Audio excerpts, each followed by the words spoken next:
नमस्कार दोस्तों, श्रेय शिक्षा न्यूज में आपका हार्दिक स्वागत है। आज हम लोग राजस्थान सामान्य ज्ञान की अगली कड़ी में जानने वाले हैं कि नदियों के संगम पर बने हुए दुर्ग कौन से हैं और कौन कौन से संगम हैं। जो त्रिवेणी संगम है ये जानने वाले हैं। तो श्रेय शिक्षा न्यूज में आपका हार्दिक स्वागत है। और अब आप बात करते हैं, जैसे आपके पास अगर इस तरीके का राजस्थान में पुराण हो तो उसमें आप भर कर याद कर सकते हैं।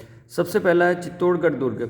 जी हाँ दोस्तों, चित्तौड़गढ़ दुर्ग जो है बेड़च प्लस गंभीरी नदी के वहाँ पे बना हुआ है, यानी इन दोनों का जो संगम हो रखा है वहाँ पे चित्तौड़गढ़ दुर्ग बना हुआ है। फिर बात करते हैं घग्गर नदी। तो घग्गर नदी का उपनाम क्या है? मृत नदी, जो मरी हुई, जो कि जमीन के अंदर चलती है, जो कि आपके यहाँ हनुमानगढ़ और श्री गंगानगर में बहती है।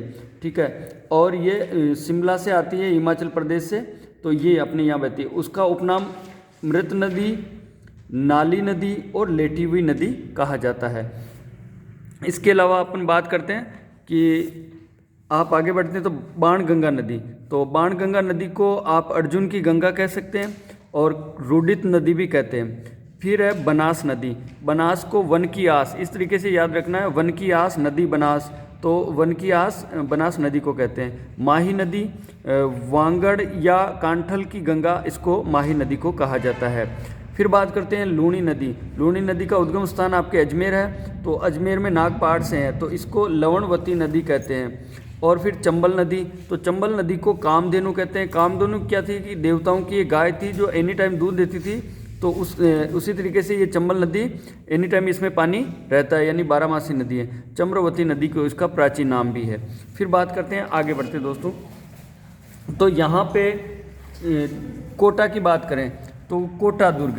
तो आप राजस्थान में पुराण में आपको कोटा में पढ़ना है। कोटा दुर्ग क्या है कि जो ये कोटा दुर्ग चंबल नदी के किनारे पे है। ठीक है, कोटा में एक और बात करें, क्योंकि अपन पढ़ रहे हैं नदियों के संगम और बने हुए दुर्ग, तो यहाँ पे गढ़ पैलेस जो कि चंबल नदी के किनारे है वो भी कोटा में भरना, आपको कोटा में याद रखना है। फिर बात करें शेरगढ़ दुर्ग की।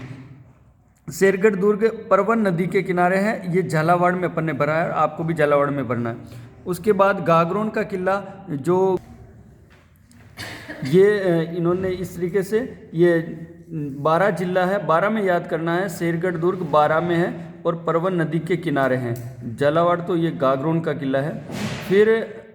फिर से देख लेते हैं अपन, कोटा दुर्ग चंबल नदी के किनारे कोटा, गढ़ पैलेस जो है चंबल नदी के किनारे कोटा, और शेरगढ़ दुर्ग परवन नदी के किनारे 12 में है। उसके बाद गागरोन का किला आहू प्लस काली सिंध नदी, ये गागरोन का किला है, जो कहाँ पे है, इसके पास में जो आहू प्लस काली सिंध नदी का जो किनारा है वहाँ पे है। फिर इसी झालावाड़ में मनोहर थाना दुर्ग, ये एक तहसील भी है और वहाँ पे एक दुर्ग भी है।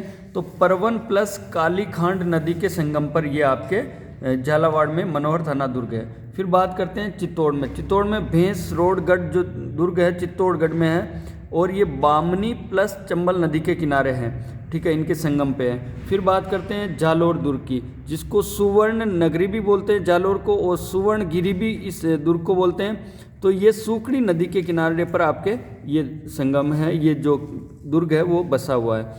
उसके बाद कुछ त्रिवेणी संगम की बात करें, जैसे काकने नदी जो है इसको मसूरी नदी भी कहा जाता है, इसका उपनाम है। फिर राजस्थान के त्रिवेणी संगम। त्रिवेणी संगम का मतलब जहाँ 3 नदियाँ आपस में मिलती हो। तो पहला तो है बेणेश्वर धाम। ये बेणेश्वर धाम आपके डूंगरपुर में है। और ये नदियाँ, जैसे ये माही नदी, तो माही नदी एमपी से उद्गम हो रही है, सोम नदी उदयपुर से हो रही, और जाखम नदी चित्तौड़गढ़ से हो रही।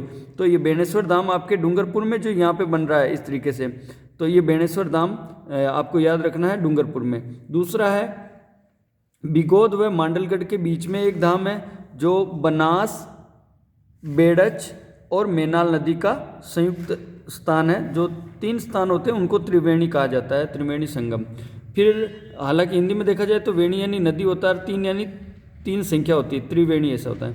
फिर है सवाई माधोपुर, जहाँ पे रामेश्वरम, ये आपके सवाई माधोपुर रहा, यहाँ पे रामेश्वरम धाम जो है, इधर से रामेश्वरम, तो चंबल नदी जो यूँ होके जा रही चंबल, और उसके बाद प्लस बनास इधर से जा रही बनास, और प्लस सिप नदी। इस तरीके से दोस्तों हमारे चैनल को सब्सक्राइब जरूर करें, इस वीडियो को अधिक से अधिक शेयर करें। धन्यवाद। तो ये विद्यार्थी है, आपका नाम? पीयूष गर्ग है।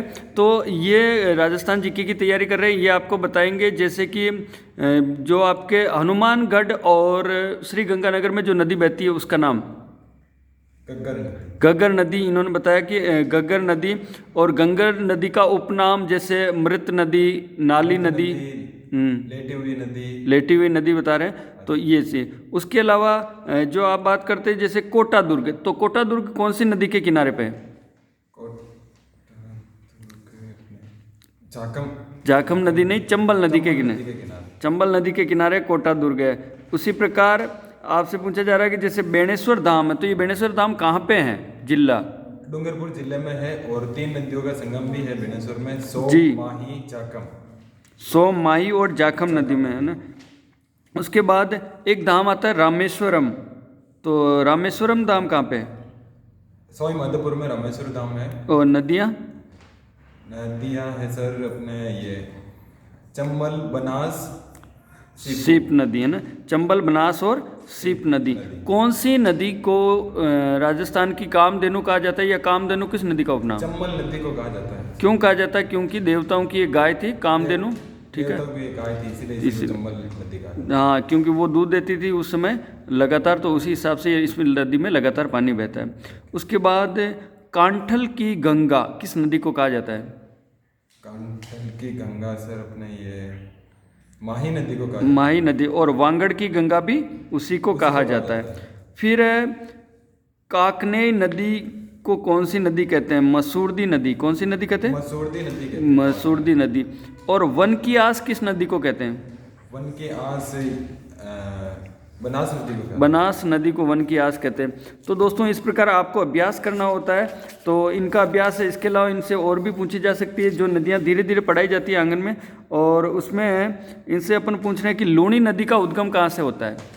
लूनी नदी का उद्गम अजमेर में है, नागपहाड़ की पहाड़ियों से। नागपहाड़ की पहाड़ियों से और अरावली पर्वत पे है ना वो, ठीक है। उसके अलावा कोटरी गांव जैसलमेर में है, उससे कौन सी नदी का उद्गम होता है? काकनी नदी का, काकनी नदी का उद्गम होता है। तो दोस्तों अपने आप का टेस्ट देने के लिए भी आप इस वीडियो को देख सकते हैं, सुन सकते हैं, और चैनल को सब्सक्राइब जरूर करें। इसके अलावा इनसे और पूछते हैं कि माही नदी जो है वो कौन से राज्य से उसका उद्गम होता है? माही नदी का एमपी से होता है, मध्य प्रदेश से होता है, विंध्याचल की पहाड़ी से है ना। अच्छा, ये चंबल नदी का उद्गम राजस्थान से होता है या मध्य प्रदेश से? मध्य प्रदेश ही होता है चंबल नदी का। ठीक है, कौन से पाव की पहाड़ी से? जाना पाव की पहाड़ी से होता है। अच्छा, ये गुजरात की सबसे प्रसिद्ध नदी है जो साबरमती नदी, उसका उद्गम कहाँ से होता है?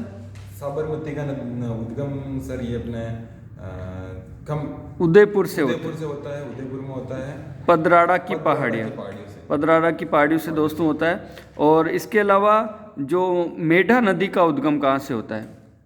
मेढा नदी का उद्गम हर्ष पर्वत की पहाड़ियों से सीकर। वेरी गुड, हर्ष पर्वत की उसी वहीं से भी, वहाँ एक खंडेला की पहाड़ियाँ, वहाँ से कांतली नदी का भी उद्गम होता है खंडेला की पहाड़ियों से। तो दोस्तों इस प्रकार हमारे चैनल पर नए नए स्टूडेंट आपको ये क्वेश्चन आंसर पूछते रहेंगे, सुनाते रहेंगे। हमारे चैनल को सब्सक्राइब जरूर करें। धन्यवाद।